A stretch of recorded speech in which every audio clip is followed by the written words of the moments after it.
Lorsque Universal Soldier est sorti sur les écrans en 92, il a propulsé Jean-Claude Van Damme vers un nouveau niveau de célébrité cinématographique. Double impact avec sa large diffusion, son budget accru et ses performances d'acteurs améliorées avaient été une grande portée dans le grand public pour la star des films de tournoi et de combat de la Canon. Mais ce n'était tout simplement pas le grand succès croisé dont il avait besoin. Universal Soldier l'était. Le film a été produit par Carolco, déjà responsable des 3 films Rambo et du film le plus rentable au monde de l'année précédente, Terminator 2. Universal Soldier marque le passage de Jean-Claude Van Damme au rang des films à succès. Bien que le budget de 23 millions de dollars puisse paraître quelque peu modeste, surtout comparé aux géants du box-office moderne, il s'agissait de loin du plus gros budget d'un film dans lequel Van Damme avait joué et assez important pour l'époque. Dolph Lundgren avait joué le rôle principal 5 ans auparavant dans le très sous-estimé Les Maîtres de l'Univers, mais n'avait pas joué depuis lors dans une production aussi importante que Universal Soldier. Une partie de l'attrait du film était qu'il opposait pour la première fois Jean-Claude Van Damme à son collègue icône de l'action, Dolph Lundgren. Ils ont essayé de mettre en scène une sorte de rivalité entre les acteurs, allant même jusqu'à organiser une dispute et des bousculades sur le tapis rouge du Festival de Cannes. C'est une étude intéressante sur les sorties estivales, car elle se situe à mi-chemin entre un film de série B et un blockbuster. C'était à ce moment-là le film le plus cher de Van Damme, mais cela ne représentait quand même que les 2/3 du budget de L'Arme Fatale 3 et moins de la moitié de Batman le Défi ou Alien 3. Le réalisateur Roland Emmerich n'avait pas encore l'habitude de réaliser des super productions. C'était son premier film hollywoodien et faisait suite à Moon 44 avec Michael Paré. Le succès d'Universal Soldier permettra à Emmerich de faire Stargate, ce qui le connectera à Independence Day et qui lui donnera apparemment un laissez-passer à vie pour faire des films gigantesques et destructeurs dont tout le monde se plaint et jure qu'ils sont aberrants. Emmerich n'était pas à l'origine attaché au projet. Andrew Davis, à qui on devait Sale temps pour un flic, Nico ou Opération Crépuscule, avait été attaché à la réalisation. Suite à un conflit d'intérêts, il se tourna sur le projet Piège en haute mer. Quand Emmerich a pris la relève, il a demandé à Dean Devlin, un acteur qui avait joué dans Moon 44, de réécrire une partie du scénario. Devlin restera le partenaire d'écriture et de production d'Emmerich jusqu'à The Patriot en 2000. Avec Van Damme et Lundgren au sommet de leur forme physique et énergique, une société de production avec une expérience éprouvée, un budget décent et un réalisateur qui deviendra l'un des plus grands réalisateurs de films à succès de sa génération, le résultat devait être explosif. Et il l'est.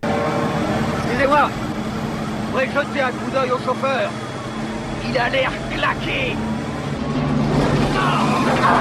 L'armée dévoile son programme Universal Soldier, une unité de commando d'élite surhumain. Ce sont des soldats ordinaires qui ont été tués au combat et ressuscités sous forme de zombies contrôlés par ordinateur, un processus qui est en fait des machines de combat ultimes, capables de subir des dégâts massifs et de se régénérer. Lors d'une opération antiterroriste, l'un des soldats, Luc Devreau, commence à avoir des flashbacks sur sa mort au Vietnam et retrouve son humanité. Fuyant avec la journaliste de télévision Veronica Roberts, Luke est poursuivi par un autre Universal Soldier, son ancien camarade Andrew Scott, devenu ingérable.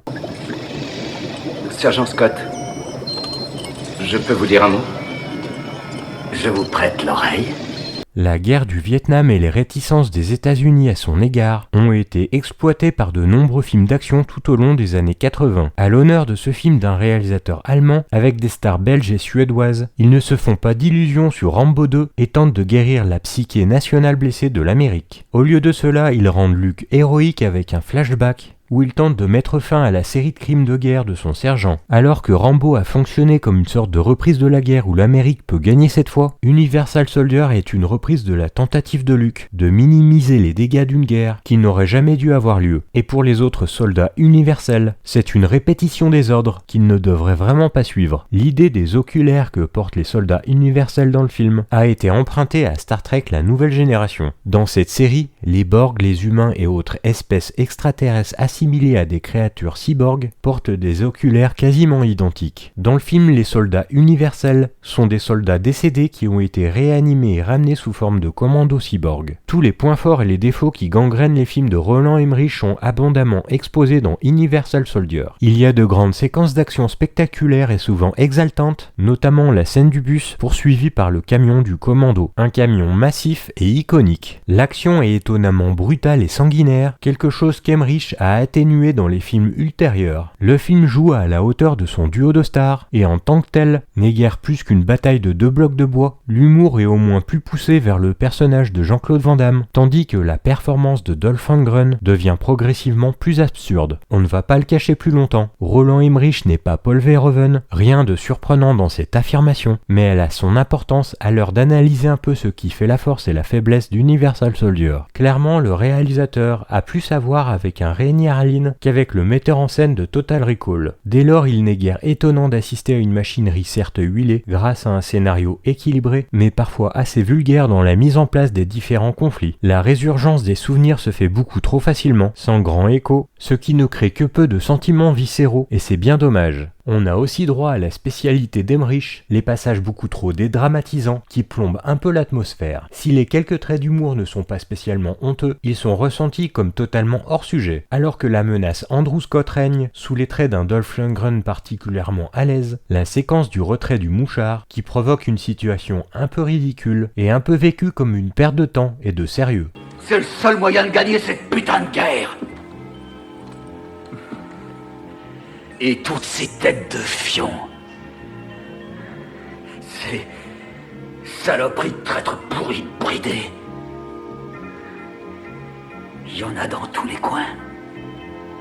Le premier blockbuster de Van Damme, Universal Soldier, était le véhicule parfait pour lui et Lundgren, exigeant que Van Damme soit stoïque et sans émotion, comme Arnold Schwarzenegger dans la franchise Terminator, et donne des coups de pied avec des mouvements propres et précis. C'était un rôle qui lui assurait la possibilité de jouer aux côtés de Sylvester Stallone dans Demolition Man, un rôle qu'il a refusé à ce stade de sa carrière. Jean-Claude Van Damme est le meilleur combattant, mais Dolph Lundgren est tout simplement énorme et plus puissant. Les deux donnent également des performances meilleures que prévu, injectant un peu d'humour nécessaire, de sorte qu'Ali Walker n'ait pas assumé ce rôle toute seule. Dolph Lundgren en particulier semble s'amuser. Bien que Universal Soldier ait été tourné en Amérique, avec un directeur de la photographie et un décorateur allemand, il ressemble paradoxalement au film le plus européen d'Emmerich. Sa vision du paysage du sud-ouest, le film comprend un travail de tournage au Grand Canyon, est tenté d'un romantisme cinématographique qui évoque immédiatement les séjours américains des cinéastes allemands Wim Wenders avec Paris, Texas et Percy Adlon avec Bagdad Café. Tout le monde conduit de grosses et belles Buick de la fin des années 50, séjourne dans des motels déco modernes avec d'immenses enseignes en néon et mange du steak et des pommes de terre dans des restaurants en bord de route équipés de banquettes en simili-cuir et de tables en formica argenté. Si vous deviez construire une attraction American Land pour le parc Disneyland, ce serait celle-là. Universal Soldier n'est jamais meilleur que quand il tient ses promesses. Sur le papier, la rencontre d'un Jean-Claude Van Damme au sommet de son art et d'un Dolph Lundgren à peine sorti des griffes du Dragon Rouge était explosive. À l'écran, elle est carrément sensationnelle et nous rappelle à quel point le cinéma d'action des années 80 et 90 avait gâté ses scénarios de casting hyper efficaces. Le Belge, plus petit mais évidemment ultra affûté, se voit confronté à la montagne suédoise, et les étincelles n'ont pas besoin que des quelques réunions à l'écran pour jaillir d'un feu d'artifice de testostérone. Le suspense cesse se faire assez fort, le spectacle tourne parfois à l'explosif, à la violence aussi, le tout en crescendo jusqu'à un final carrément haletant qui accouche d'un duel mémorable. On regrettera seulement que les thèmes de la science folle passent au 3e et 4e plan et 2 ou 3 baisses de régime en millimétrage pour des causes précédemment décrites.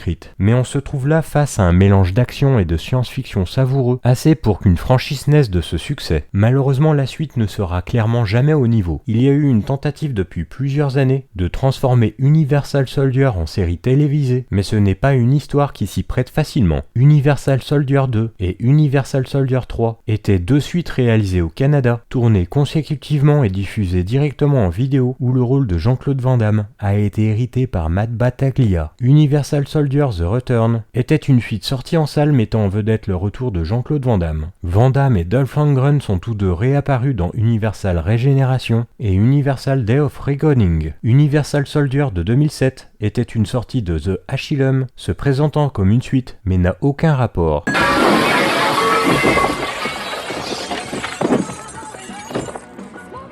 Qu'est-ce qu'il fabrique?